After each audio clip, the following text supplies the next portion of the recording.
რეჟიმის სასამართლო ფორმულას 10,000 ლარით აჯარიმებს და იმ ცნობების ეთერი თუ არ ყოფას თხოვს, რაც არხზე რამდენიმე თვის წინ ოცნების პროპაგანდისტ გოგა ხაინდრავაზე გავრცელდა. ტელეკომპანიამ გააჟღერა არსებითად მცდარი ფაქტები ასკვნის მოსამართლე ლიანა კაჟაშვილი, ისე რომ პროცესზე არც არაფერს იკვლევს. ამოცანა აქ რეჟიმისთვის სასურველი გადაწყვეტილების მიღებაა და არა სიმართლის დადგენა. ბუნებრივია, რომ ფორმულა არ აპირებს იმ ფაქტების უარყოფას, რაც მისი წყაროების ინფორმაციით დადასტურებული აქვს. რა ფაქტებზეა საუბარი? ხაინდრავა ფორმულას ეთერით გასულ ორ სიუჟეტზე უჩივის. პირველი ეხება საკითხს, თუ რაში უხდიდნენ ოლიგარქის საყვარელ რეჟისორს მილიონს, ხოლო მეორე თემა იყო შემოჰყავდა თუ არა მას ფულის სანაცვლოდ გოგა ხაინდრავას უცხო ქვეყნის მოქალაქეები საქართველოში სუსტან შეთანხმებით. ოლიგარქის სასამართლოს დღევანდელი გადაწყვეტილება ამ საქმეებზე მიმდინარე ადმინისტრაციულ დავას ეხება. თუმცა ამის გარდა ფორმულას წინააღმდეგ პროკურატურაში სისხლის სამართლის საქმეც მიმდინარეობს. აქედან კრიტიკული არხი დამატებით წნეხს ელოდება. გადაცემა შაბათის ფორმულა მის მიერ გამოძიებული სავარაუდო დანაშაულებრივი ფაქტების უარყოფას არ აპირებს. არხი დავას შემდეგ ინსტანციებში აგრძელებს.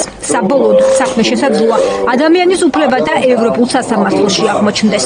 გადაცემის გამომძიებელ ჟურნალისტებს მიაჩნიათ, რომ ქართულმა სასამართლომ დღეს ნებისმიერი სხვა კოლეგისთვის სახიფათო პრეცედენტი დაუშვა და ტელეკომპანია ფორმულას დაავალა ისეთი სავარაუდო დანაშაულებრივი ფაქტების უარყოფა, რომლის სიცრუე ან ნამდვილობა ამ დრომდე არც ერთ საგამოძიებო უწყებას უკვლევია.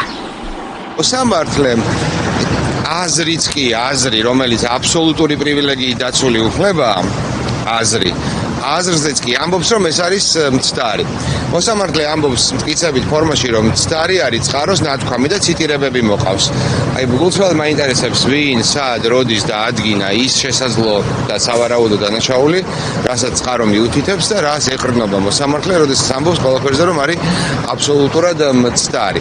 ცხადი ამ გადაწყვეტილებას გავასაჩივრებთ, მივყვებით ბოლომდე ყველგან აქაც და ქვეყნის ფარგლებს გარეთაც. და ჩვენს ეთერში არავითარი ფაქტის უარყოფა არც ერთ ეტაპზე არასდროს არ მოხდება. სასამართლოს არ უკვლევია, მართლაც იყო თუ არა მომჩივანი ხაინდრავა ჩართული სავარაუდო დანაშაულებრივ სქემაში და შემოყავდა თუ არა უცხო ქვეყნის მოქალაქეები ფულის სანაცვლოდ საქართველოში. თუმცა გადაწყვეტილების გამოცხადებისას მან ამ ინფორმაციას არსებითად მცდარი უწოდა.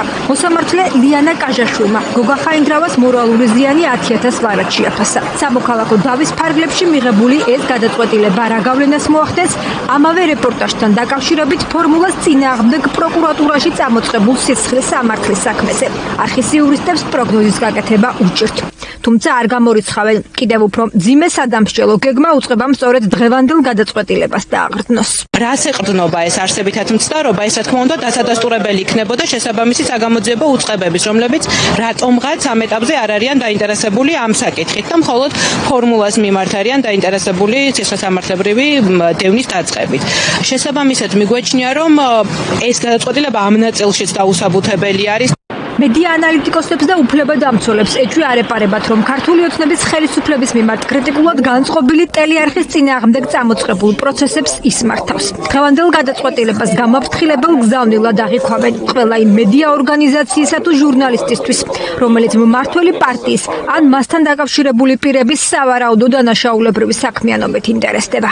არსებობს ესეთი კონცეფცია, რომელსაც ქვია სლაპი, რომელიც სპეციალური საბრძარმოებაა მედიის ორგანიზაციების წინააღმდეგ იმისთვის, რათა მათი საქმიანობა შეფერხდეს. ჩემი აზრით ეს ერთ-ერთი ესეთი შემთხვევაა მედიას, რომელიც აშუქებს სპეციალურად ხორციელდება მის მიმართ სასამართლოში დავა და ასევე პარალელურად ხორციელდება რაღაც აბსურდული სისხლის სამართლებრივი გამოძიება იმისთვის, რათა ჟურნალისტებს გაუჩნდეთ შიში, რომ ნებისმიერი საგამოძიებო სიუჟეტი მომავალში შეიძლება გახდეს გარკვეულწილად ამ შემთხვევაში რაღაცნაირი სამართლმოების საფუძველი, თავი შეიკავონ ამ ტიპის კორუფციული სისტემების გამოძიებისგან და შესაბამისად ამ ყველაფერს მიზანი აქვს, რომ მედიის საქმიანობა შეეშალოს ხელი.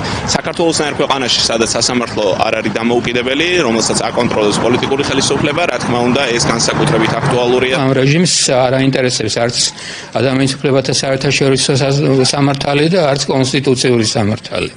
აქედან გამომდინარე, ყოველმხრივ ცდილობენ, რომ ასე ვთქვათ, ერთის მხრივ მედიის თავისუფლებაში შეიჭრან, მის სარედაქციო პოლიტიკაში შეიჭრან, მეორეს მხრივ ასე თქვა დარღვიონ მედიის წყაროს კონფიდენციალობის პრინციპი, საერთოდ არ არის არანაირი პრინციპი ისეთი, რომელიც ახლა უკვე არ ირღვევა ბოლო წლების განმავლობაში ამ ქვეყანაში და მათ შორის მედიის თავისუფლების პრინციპი.